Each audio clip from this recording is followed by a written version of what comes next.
ایک جنگل میں بہت ہی خوبصورت پرندہ ہوا کرتا تھا۔ اس کے پاس کچھ انڈے تھے جن میں سے عنقریب اس کے بچے نکلنے والے تھے۔ یہ پرندہ بہت ہی ہنسی خوشی رہا کرتا تھا۔ اس پرندے کا نام نونو تھا۔ اگلے دن نونو نے سوچا کہ یہ بازار سے جا کر کچھ سبزی لے آئے۔ یہ موسم بھی شدید سردی والا تھا۔ آخر کار یہ ان انڈوں سے نکلنے والے اپنے بچوں کو چھوڑ کر سبزی لینے کے لیے روانہ ہو گئی، اور پھر راستے میں اس نے سوچا کہ کیوں نہ یہ اپنی سہیلی کو اپنے ساتھ ملا لے، اس سے اس کا وقت بھی بہت آسانی سے اور بہت جلدی گزر جائے گا۔ یہ اپنی سہیلی کو اپنے ساتھ ملانے کے لیے اس کی طرف روانہ ہو گئی، اور تھوڑی ہی دیر کے بعد یہ اس کے پاس پہنچ گئی، اور وہاں پر پہنچنے کے بعد اس نے اپنی ٹوکری کو سائڈ پر رکھا اور اس سے پوچھنے لگی، میری پیاری سہیلی، کیا تم میرے ساتھ بازار جاؤ گی؟ وہاں سے میں نے کچھ سبزی لینی تھی۔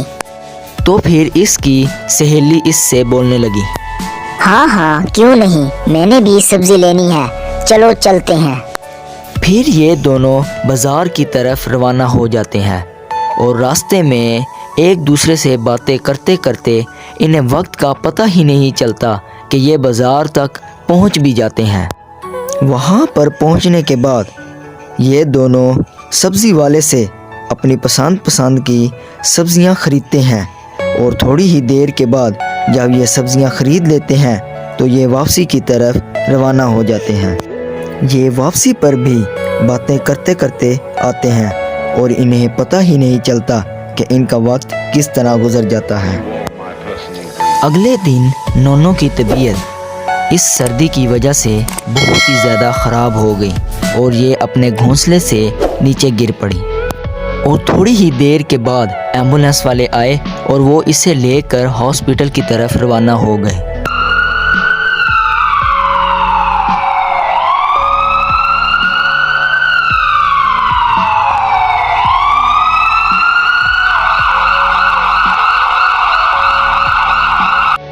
تھوڑی ہی دیر کے بعد جب نونو ہاسپٹل میں پہنچ گئی تو ڈاکٹر نے اس کا فوری علاج شروع کر دیا۔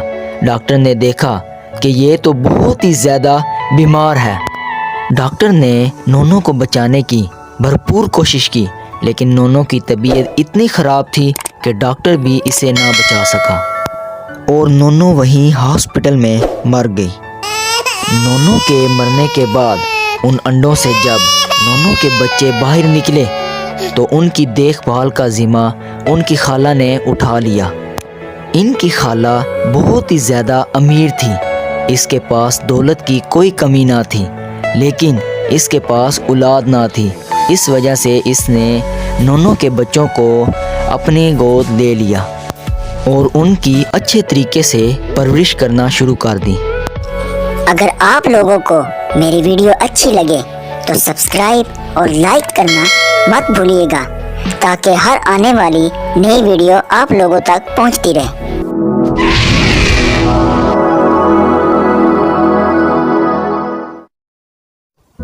کئی ہزاروں سال پہلے کی بات ہے کہ سردیوں کا موسم ہوا کرتا تھا، اور اتنی زیادہ ٹھنڈ تھی کہ ہر کوئی کانپ اٹھتا تھا۔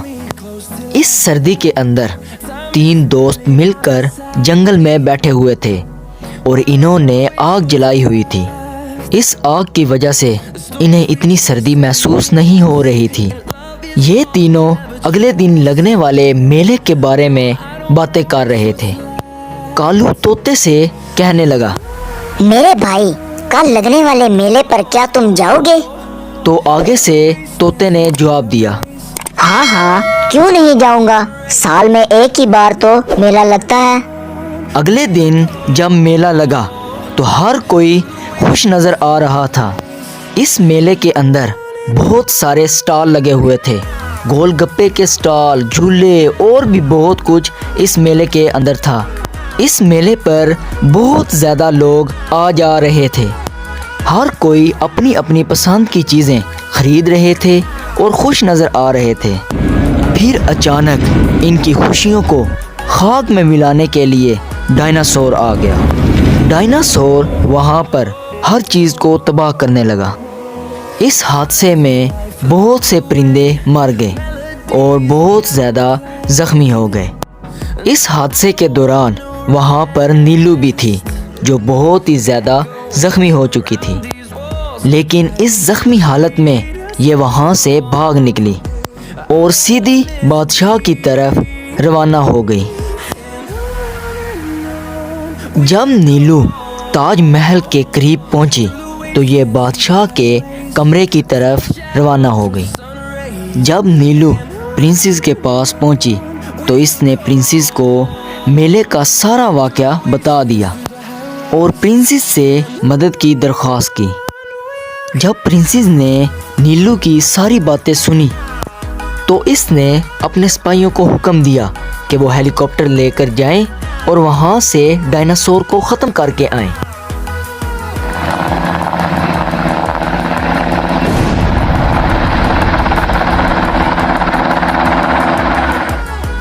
پرنسس کے سپاہیوں نے بہت ہی جلد ڈائناسور کو مار ڈالا۔ پھر ان سپاہیوں کے کمانڈر نے پرنسس کو آ کر خوشخبری سنا دی کہ انہوں نے ڈائناسور کو ختم کر دیا ہے۔ پرنسس نے اسی بات پر ان کو شاباش دی اور تحفے کے طور پر ان کو بھاری رقم دینے کا اعلان کیا۔ اس کے بعد پورے جنگل میں سکون ہی سکون تھا اور ہر کوئی ہنسی خوشی رہنے لگا اور لوگ سردیوں کے موسم میں آگ جلا کر لطف اندوز ہونے لگے۔ اگر آپ لوگوں کو ہماری ویڈیو اچھی لگے تو لائک اور سبسکرائب کرنا مت بھولیے گا اور بیل آئیکن کو دبانا مت بھولیے گا تاکہ ہر آنے والی نئی ویڈیو آپ لوگوں تک پہنچتی رہے۔